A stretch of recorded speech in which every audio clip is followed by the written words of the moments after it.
And then babalikan natin ang isang bersikulo na binasa natin kanina sa Hebrews chapter 13, specifically verse 8. Lamentations chapter 3 verses 22 and 23 sa wikang Ingles, King James Version.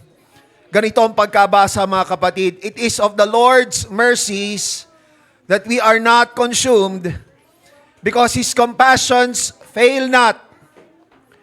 Verse 23, they are new every morning. Great is thy faithfulness.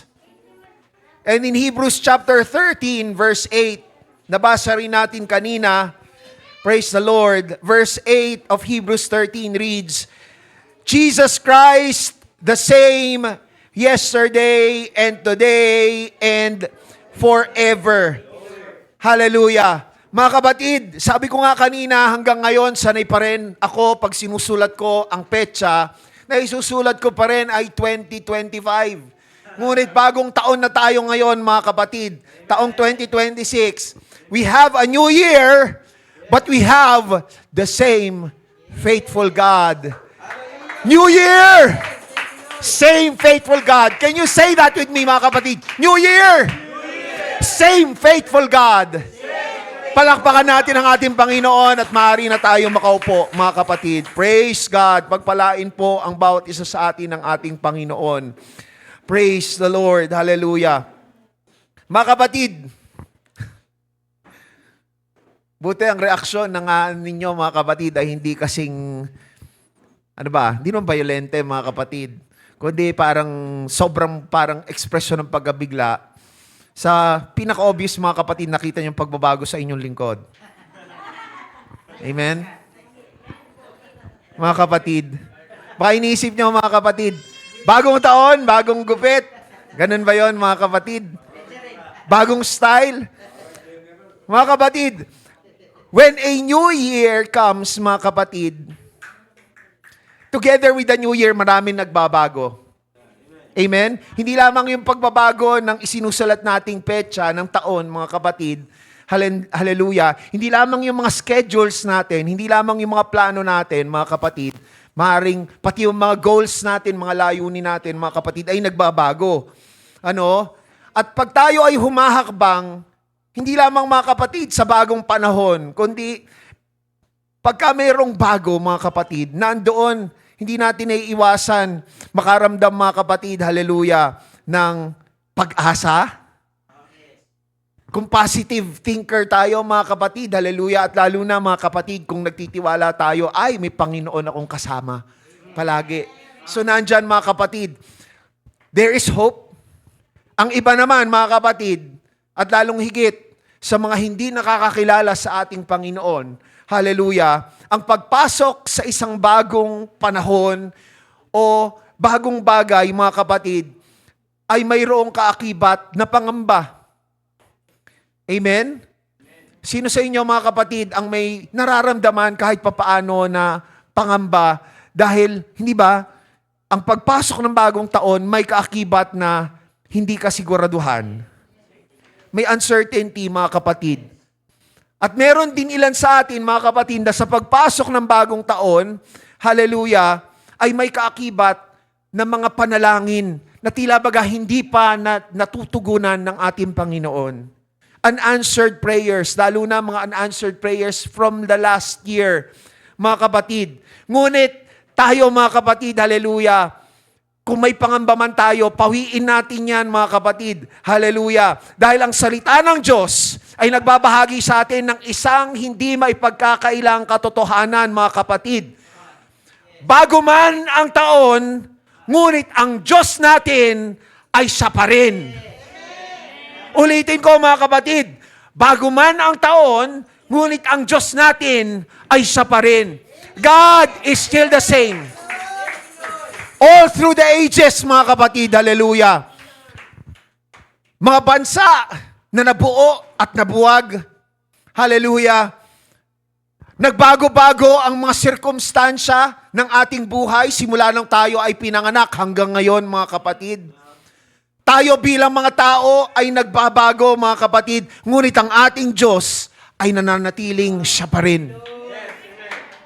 At kung paano ang ating Panginoong Diyos ay tapat noon, mababasa natin sa panahon ng unang tao ni Adan at ni Eva, hallelujah, hanggang sa panahon ni na Abraham, ni na Isaac, ni na Jacob, ng bayan ng Israel, mga kapatid, hallelujah, nagkatawang tao siya, mga kapatid, hallelujah, kasama ang mga alagad, ang mga disipulo, na-establish, mga kapatid, ang church after mamatay at mabuhay muli ng ating Panginoong Jesucristo. At hanggang ngayon, mga kapatid, nananatiling tapat ang ating Panginoon. He never changes. He remains faithful. Tayo man ang magbago, ngunit ang ating Panginoong Diyos ay hindi. Amen? Palakpakan natin ang ating Panginoon. That is a blessed assurance that the Word of God brings to us, mga kapatid. At sa binasa natin kanina, mga kapatid, sa Lamentations chapter 3, in particular sa verse 22, mga kapatid, Lamentations, ang sumulat ito ay si Propeta Jeremiah. Mga kapatid, pag sinabing Lamentations, panaghoy, nagpapahayag ka ng something na not necessarily positive. Kasi mga kapatid, ang sirkumstansya ng bayan ng Israel nung panahon yon, mga kapatid, ay hindi maganda. Sila ay nasasakop ng ibang bansa. Ano? Mga kapatid, hallelujah, nung sinulat ni Jeremiah, nung sinabi niya, it is of the Lord's mercies that we are not consumed. Mga kapatid, that was a time when the nation of Israel was in ruins. It was in ruins. The people, including Jeremiah himself, felt sorrow. Personal sorrow, mga kapatid. Hallelujah. At dun din, mga kapatid, dahil nga sila ay nasasakop ng ibang bayan, hallelujah, nagkakaroon din, mga kapatid, ng corruption sa pananampalataya nila. Hallelujah. Take note, mga kapatid, sa kabila ng sirkumstansyang hindi maganda, nagawa pa rin, mga kapatid, ni Jeremiah na sabihin na tayo, we are not consumed. We are not consumed. Tayo ba, mga kapatid, masasabi din ba natin yan with all confidence, hallelujah, na sa kabila ng mga nangyayari sa ating buhay, hallelujah, kung babalikan natin yung nakaraan, hindi natin yung babalikan na doon tayo ulit malalagi, ha? I mean, kung lilingunin natin, mga kapatid, aalalahanin natin, yung mga hindi magagandang sirkumstansya sa ating buhay nung nakaraang taon.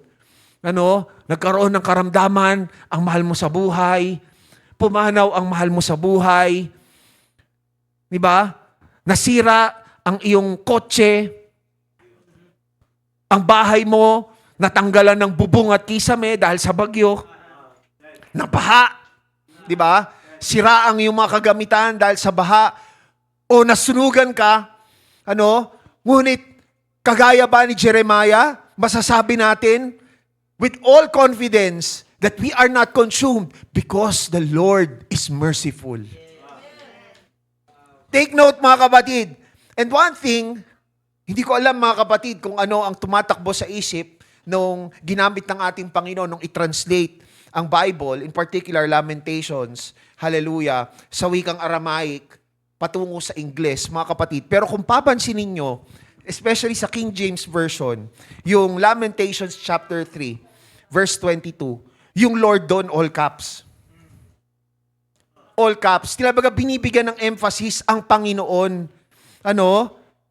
So mga kapatid, sinasabi ni Jeremiah, they were not consumed, including Prophet Jeremiah, sa kabila ng mga nangyayari, hindi dahil sa kanilang sarili. Hindi sinulat ni Jeremiah that we survived because we were strong. Ngunit ang sabi ng ating Panginoon, it is because of the Lord's mercies. Diba? It is of the Lord's mercies that we are not consumed. Take note, mga kapatid, tayo ay nandito ngayon sa lugar na ito. We came into 2026 still alive, still breathing, still kicking. We are able to dance. We are able to shout. Hallelujah. Mga kapatid, hallelujah. It's not because we deserved it. Bawat isa sa atin, mga kapatid, wala tayong may pagmamalaki sa ating sabihin, Lord, deserve ko na magkaroon ng panibagong taon na matatapos ang taong 2025. Hindi natin yun may pagmamalaki, mga kapatid. Sabi nga ng mga kabataan, di ba, deserve. Di ba? We are standing in a new year not because we deserved it, but it was because, and it is because, God, our Lord Jesus Christ, is merciful. Kasi mga kapatid, kung deserve lang, sige nga, tingnan natin, kumusta ba ang mga nagawa natin na mga labag sa kalooban ng ating Panginoon? O kumusta ba yung mga hindi natin nagawa na dapat ginagawa natin or ginawa natin para sa Panginoon nung nakaraang taon? Deserve? O deserve? Diba? Wait, hindi mga kapatid Kahit na nagkasala tayo, kahit na may mga pagkukulang tayo sa ating Panginoon, itinawid pa rin tayo ng ating Panginoon sa panibagong taon dahil naroon ang kanyang habag para sa atin. God was merciful to us, mga kapatid. Hallelujah. Sabi nga ni Apostle Paul di ba? Sa Corinthians, 1 Corinthians chapter 15, but by the grace of God, I am what I am, and this grace which was bestowed upon me was not in vain. But I labored more abundantly than they all. Sinabi ni Apostle Paul, I labored more than them, but at the end of that verse, ang sabi niya, mga kapatid, yet not I, but the grace of God which was with me. Hindi natin pwedeng maipagmalaki, ay, napakalaki ng ibinigay kong offering noong nakaraang taon kung susumahin, kung kukunin natin ang suma total. Ay, ako yung linggo-linggong nagluluto ng lunch para sa church. Kaya deserve ko na magkaroon ng panibagong taon. Lord, hindi, susumbatan mo si Lord? Hindi. We don't deserve. But God, hallelujah, ang ating Panginoong Diyos, itinawid pa rin tayo sa bagong taong ito dahil sa kanyang habag at biyaya para sa atin. Take note, mga kapatid, kung tutuusin, marami sa atin, kung bibilangin lang, tutuusin lang ng Panginoon, yung mga nagawa natin o hindi natin nagawa, mga kapatid, wala sa atin na makukonsidera na karapat-dapat. Or kung kahit sa sarili natin, timbangin natin, di ba? Physically, emotionally, especially spiritually. Sumapat ba tayo noong nakaraang taon? Ngunit, hindi yun mga kapatid ang tinitingnan. Ang habag ng ating Panginoon ang siyang nag-preserve sa atin. Amen? Hallelujah. We are here, and listen to this, we are here by God's mercy and grace, not by our merits. I repeat, we are here by His mercy and grace, and not by our own merits. Hallelujah, thank you, Jesus. Palakpakan natin ang ating Panginoon. Kung itutuloy natin yung Lamentations chapter 3, verse 23, sa verse 23, di ba? They are new every morning. Great is thy faithfulness. Sulat ni Propeta Jeremiah. New every morning. Ano yung bago sa bawat umaga daw, mga kapatid? Definitely, mga kapatid, yung bagong umaga na yan ay hindi tumutukoy, mga kapatid, sa mga bagong bagay na makapag-aalis sa atin, makakapag-alis sa atin, sa ating Panginoon. New mornings, not new idols. New mornings, not new gods. Kasi mga kapatid, kung babalikan natin yung sitwasyon ni na Propeta Jeremiah at ng bayan ng Israel nung panahong yun, mga kapatid, siguro, kung nawala ng pag-asa, di tanggapin nila yung mga Diyos-Diyosan, di ba? Nung mga mananakop nila, ngunit hindi, especially Prophet Jeremiah, he remained in his faith in the Lord, in the one true living God. Ano? Tayo mga kapatid, hallelujah, sa bawat araw na dumarating sa ating buhay, mga kapatid, dapat nakatatak sa ating isipan, iisa lamang ang Diyos. Magbago man ang araw, at ang Diyos ang nagbibigay sa atin ng bagong araw, ngunit siya at siya lamang ang ating pananampalatayaan, siya at siya lamang ang ating paglilingkuran, siya at siya lamang ang ating susundin. Mga kapatid, hallelujah. Ang bawat umaga na dumarating, hindi lamang bagong taon, ngunit di ba, pagpasok ng bagong taon, syempre, matakbong bawat segundo, bawat minuto, bawat oras, bawat araw, di ba?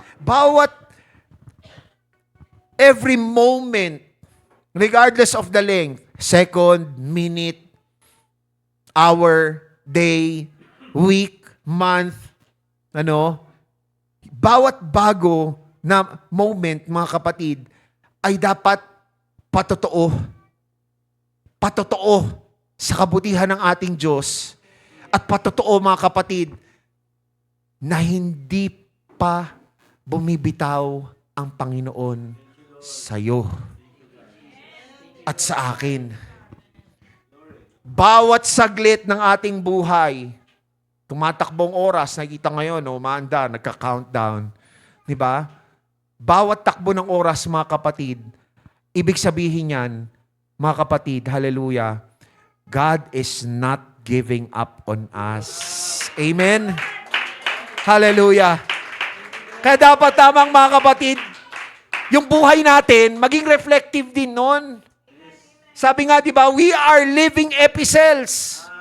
Amen? At dapat, bilang mga buhay na sulat, buhay na liham na makikita ang pag-ibig, ang kabutihan ng ating Panginoon, tunay nga makikita na ang bawat saglit ng aking buhay ay patunay na hindi pa gumigive up si Lord sa akin sa kabila ng pagiging pasaway ko kahapon, sa kabila ng pagiging pasaway ko noong nakaraang taon. Si Lord ay nariyan pa rin para sa akin at para sa iyo. Can we share that with others? Especially those who have yet to know our Lord Jesus Christ. Kahit para sa kanila, hindi pa rin gumigive up si Lord. The fact, mga kapatid, hallelujah, na sila ay buhay pa rin, humihinga, nakakakilos, hallelujah, na itawid sa panibagong taon, kahit hindi nila nakikilala pa ang ating Panginoong Hesukristo sa kung sino talaga siya, mga kapatid, hallelujah. The fact na nariyan pa rin ang taong yan, nariyan pa rin ang kaluluwang yan, yan ay patotoo na hindi pa gumigive up si Lord para sa kaluluwang yan. Amen? Hallelujah. Every moment, every new moment, mga kapatid, God gives us new mercy. New mercy for our old failures. God gives us new grace for our present struggles. Hallelujah. Kung tayo lamang, mga kapatid, hindi natin kakayanin yung pinagdaraanan natin sa ngayon. Ngunit dahil ang ating Panginoong Diyos ay puno ng biyaya at habag para sa atin. Hallelujah, thank you, Jesus. Ano man ang nangyayari sa ating buhay, tiyak na tiyak, kakayanin natin yan. At siya ang magbibigay sa atin ng panibagong kalakasan. Panibagong kalakasan sa nakaambang pakikibaka. Lalo na pakikibakang espiritual. Hallelujah. Take note of this, mga kapatid. Sa Lamentations chapter 3 verse 23, they are new every morning. God's mercies, they are new every morning. But then what follows is, great is thy faithfulness. Ang habag ng ating Panginoon ay bago sa bawat bagong araw, bagong umaga. Ngunit ang katapatan ng ating Panginoon, ang dakila niyang katapatan ay hindi nagbabago. Amen? Amen. Hallelujah. Kaya, mga kapatid, we have that blessed assurance. Hallelujah. Thank you, Jesus. We don't need a new God. We don't need new idols in our lives. We don't need new distractions in our lives para yung ating mga pinagdaraan ng kabigatan, hallelujah, ay panandalian, mawawala sa isipan natin, makalimutan natin. Hindi natin kinakailangan ng mga bagay nun. Ang kinakailangan natin, hallelujah, ay ang katotohanan na ang Diyos na ating pinaglilingkuran ay hindi kailanman nagbabago, lalo na ang kanyang katapatan. Kinakailangan lamang maging tapat din tayo sa Kanya. Amen? Hallelujah. Thank you, Jesus. Take note, mga kapatid, hallelujah. God, there's only one. And we know, and we will continue to declare that Jesus Christ is God. He is the one true living God. He is the God of the Old Testament, and He is the God of the New Testament. At ang sabi nga, mga kapatid, hallelujah, thank you, Jesus, sa Hebrews 13 verse 8, Jesus Christ, the same yesterday and today and forever. Which means, mga kapatid, Jesus Christ, He is our same Savior. Siya yung nagligtas sa iyo at nagligtas sa akin. Hallelujah. Siya ang mananatiling tagapagligtas natin. Hallelujah. At nandoon din, He still has that same faithfulness. Thank you, Jesus. Hallelujah. Jesus Christ as God, He is unchanging. Nung nakaraan, niligtas niya tayo. Nung nakaraan, pinagaling niya tayo. Nung nakaraan, mga kapatid, pinatawad niya tayo sa ating mga kasalanan. Up to now, He still saves, He still heals, He still forgives. Lalo na para sa atin, mga kapatid, hallelujah, na mayroong relationship sa ating Panginoon at naipanganak na muli sa Kanyang dakila at makapangyarihang pangalan sa tubig. Hallelujah.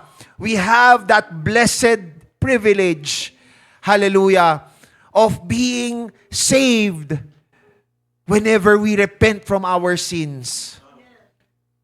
We have that blessed privilege of His forgiveness whenever we repent and we ask for forgiveness from our sins. And forever, mga kapatid, Jesus will never, ever abandon us. Ang sabi nga ng ating Panginoong Jesucristo, di ba? I will never leave you nor forsake you. Kaya anong dahilan, kapatid, para itong pagpasok ng bagong taon, ay tayo ay mayroong pangamba sa ating puso. Again, mga kapatid, it may be a new year, but we still have the same faithful God. Let's clap our hands to the Lord. Hallelujah. Nagbabago man ang panahon, bagong taon, bagong araw bukas. Amen? Nagbabago ang mga sirkumstansya sa ating buhay. Ngunit, mga kapatid, hallelujah, bagamat ang mga bagong sirkumstansya, hindi lang sa taong ito, kundi sa bawat saglit na tumatakbo sa ating buhay, sa sanlibutan ito, sa mundong ito, mga kapatid, ang bawat bagong sirkumstansya ay maaaring hindi tayo pamilyar. Kaya nakakaramdam tayo, mga kapatid, ng siguro at the bare minimum, parang nagtataka tayo. Marahil nung nakita nyo ang buhok ko, nagtaka kayo. Diba? Kasi hindi kayo pamilyar sa ganitong buhok ko. Pero ako, sabi ko nga sa aking pamilya, wala sa akin to kahit nasabihin ng aking mga anak na parang, ano yan? Ba't ganyan ang buhok mo? Mga kapatid, nung ako po ay bata pa, nung ako po ay elementary, ganitong buhok ko. Ganitong gupit ko. Sa binyan pa ako nagpapagupit. So ako, hindi na to bago sa akin. Marahil para sa inyo bago. Hindi kayo pamilyar sa ganitong kaikli ng buhok ko. Ngunit mga kapatid, kagaya ng ating mga sirkumstansya, mga kapatid, take note, the circumstances, this new year, and every moment that comes hereafter, mga kapatid, may be unfamiliar. But Jesus Christ is not unfamiliar. Amen ba? Jesus Christ is not unfamiliar. Especially sa mga nakakakilala na sa ating Panginoon. Amen? Kaya dapat hangarin natin the more we know our Lord Jesus Christ, the more familiar He becomes to us, and the more we hold on to the fact that even if the circumstances change and become unfamiliar to us, I shall not fear because I know that Jesus Christ remains faithful. He remains full of grace. He remains merciful. Hallelujah. Thank you, Jesus. So, paano natin haharapin ang bagong taon? Do we face this new year with confidence? Hallelujah. Mga kapatid, alam niyo, paborito kong verse, binabanggit ko ito maraming beses, is life verse ko, one of my favorite verse in the Bible, and one of my life verses is Romans 8:28. Di ba? Sino ang hindi nakakaalam ng Romans 8:28? And we know that all things work together for good to them that love God and to them who are the called according to His purpose. We know, alam natin, hindi yung parang siguro, marahil, maaari, hindi.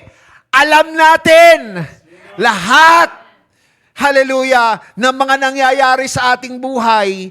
Kung kilala natin ang ating Panginoon, kung nananampalataya tayo sa ating Panginoon, kung tapat tayo sa ating Panginoon, hallelujah, lahat ng mga nagaganap sa ating buhay, hallelujah, thank you Jesus, ay mayroong dahilan. At nandun pa, lalo na kung mahal natin ang ating Panginoon, to them that love God. Amen? To them that love God. Para ito sa ating ikabubuti. Kaya kung meron pa sa atin na naririto sa bahay-sambaang ito, na hindi pa talaga nakakakilala sa ating Panginoon, mayroon pang pangamba o meron pang alinlangan, si Jesus ba talaga ay Diyos? Si Jesus ba talaga ang Diyos na hindi nagbabago? Si Jesus ba talaga ang Diyos na lumikha sa akin? Si Jesus ba talaga ang Diyos na gumising sa akin sa umagang ito at nagbigay sa akin ng kalakasan at hanging hinihinga ko? Kung meron pang pag-aalinlangan sa sino man sa atin ngayon sa mga sandaling ito, hallelujah, marahil ito ang pagkakataon. Tinatawag tayo ng ating Panginoon. He wants us to get to really know Him much better and deeper. So, hallelujah, that we become and He becomes more familiar to us. Kaya hindi man pamilyar ang mga mangyayari sa mga susunod na panahon, ngunit dahil ang Diyos natin, ang ating Panginoong Jesucristo, ay pamilyar na tayo, we can face the new year with confidence. Amen ba, mga kapatid? Hallelujah. We can trust God with the unknown. Hindi natin alam kung ano mangyayari mamaya. Hindi natin alam kung ano mangyayari bukas. Ngunit alam natin, ang Diyos ay tapat. Kaya pwede natin pagkatiwalaan ng Diyos tungkol sa mga mangyayari sa atin sa hinaharap na hindi natin alam. Amen? Proverbs 3. Diba? Ayan. In tandem with Romans 8:28, yan ang life verses ko, mga kapatid. Trust in the Lord with all thine heart and lean not unto thine own understanding. In all of thy ways, acknowledge Him and He shall direct thy paths. Amen? We can trust God with all our heart. And because God is faithful and unchanging, mga kapatid, ito nga, di ba? Ang theme natin ng ating anniversary and Thanksgiving, di ba? Reaching forth. Hindi na tayo babalik sa nakaraan. Pwede nating tingnan, pwede nating lingunin, pero hindi yung tipong aatras pa tayo at babalik at tayo ay magdudwell pa doon, mga kapatid. So we can let go of the past. Especially our sinful past, because God is faithful and He shall remain faithful forever and ever. Amen. And because God is faithful, we can move forward with all blessed hope. Amen? Hallelujah. Ang sabi, mga kapatid, sa Philippians chapter 1 verse 6, sulat ni Apostol Pablo, Being confident of this very thing, that He which hath begun a good work in you all, in you, will perform it until the day of Jesus Christ. Kung tayo ay mananatiling tapat sa ating Panginoon, ang Panginoon, hindi lang given na yan, tapat ang ating Panginoon, mananatili siyang tapat hanggang siya ay bumalik. Amen? Makakasiguro tayo dyan, mga kapatid. So we just have to move forward with all hope that God brings, mga kapatid. This new year does not require a new God. It does not require a new distraction. It does not require a new idol. Take note of that, mga kapatid. This new year requires that we have renewed trust in the Lord. This new year requires that we have renewed faith in the unchanging God, our Lord Jesus Christ. How is our faith today, mga kapatid? Nung tumawid tayo from 2025 to 2026, salamat sa habag at biyaya ng ating Panginoon. Kumusta ba ang ating pananampalataya at tiwala sa ating Panginoon? Marahil itong mensaheng ito ay para sa atin na maaring nararamdaman at alam ng ating Panginoon ng ating pananampalataya, ang katapatan natin sa paglilingkod ay nagbabago. Tayo ang pwedeng magbago eh. Ang ating Panginoon hindi. Kaya ang ginagawa ng ating Panginoon ngayon, He's calling us once again. Anak ko, my child, renew your trust. Renew your faith in me. That's what God is saying to us right now. Hallelujah. At ang tawag na ito ng ating Panginoon sa bawat isa sa atin sa pagpasok ng panibagong taong ito, mga kapatid, we have to respond to the Lord. Tugunin natin ang ating Panginoon. Gusto natin pag tayo nagpipray, tugon agad si Lord. Pag tayo, tinawag ni Lord, tumutugon ba tayo agad? So ngayon na tinatawag tayo ng ating Panginoon na i-renew ang ating pananampalataya at ang ating tiwala sa Kanya, let us heed God's call with gratitude. May pasasalamat. Sa kabila ng mga nangyari nung nakaraang taon, dapat nariyan palagi ang gratitude. Let us respond to God's call with renewed commitment. How is our commitment to God? How is our commitment to serving Him? How is our commitment to loving Him? How is our commitment to loving the brethren? And of course, when we respond to the Lord, when we respond to His call, mga kapatid, tumutugon tayo dahil yung naririnig natin pagtawag sa atin, alam natin, galing sa ating Panginoon.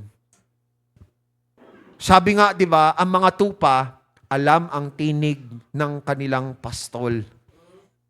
Kagaya ng mga anak ng Diyos, alam ang tinig ng ating Panginoong Hesukristo. Na pag tumawag ang ating Panginoong Hesukristo, anak ko, muli kang lumapit sa akin. My child,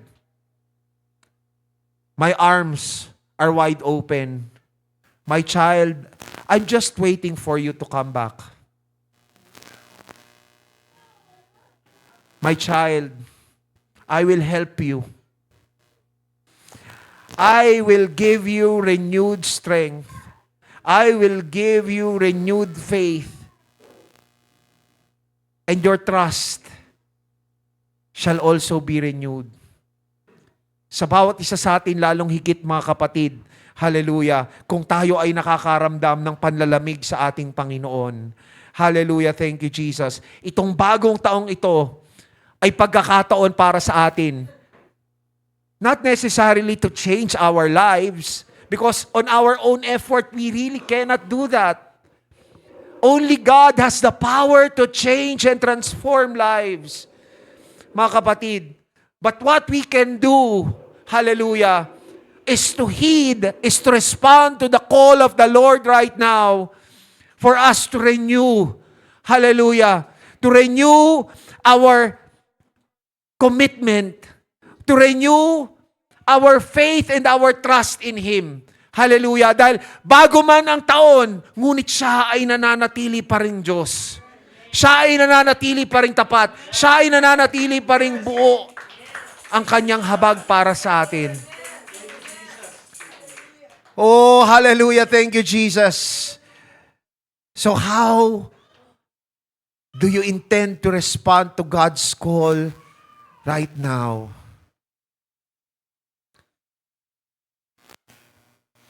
Definitely God's presence is in this place. And He is calling us. He's waiting for our response. Hallelujah. Thank you, Jesus. Maaring nandiyan ang katanungan sa atin, ano ang mangyayari, Lord? Ano ang mangyayari? Siguro tinatanong tayo ni Lord, kung ang tanong mo, anak ko, ano ang mangyayari? Ang tanong sa iyo, sino ang kasama mo sa paglalakad mo? Dahil kung ang ating Panginoon ang kasama natin sa paglakad natin, sa bagong taong ito, mga kapatid, hallelujah, hindi man natin alam kung ano ang mangyayari sa hinaharap, ngunit nariyan ang ating tiwala sa ating Panginoon, nariyan ang ating confidence. We can face head on this new year. Every new moment that comes to our life, we can face head on because, hallelujah, we know and we believe and we trust that Jesus Christ, hallelujah, is the same forever.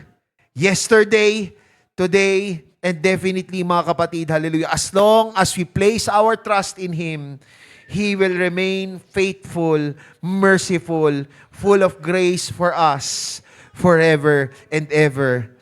Hallelujah. Tayo po'y magsitayo, mga kapatid. Hallelujah. Thank you, Jesus.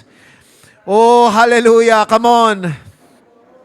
At this moment, mga kapatid, hallelujah, ang ilan sa atin ay tinatawag ng ating Panginoon for a renewal. A renewal of our faith, a renewal of our commitment, a renewal of our trust in Him. Ang ilan sa atin, hallelujah, maaring tinatawag ng ating Panginoon sa mga sandaling ito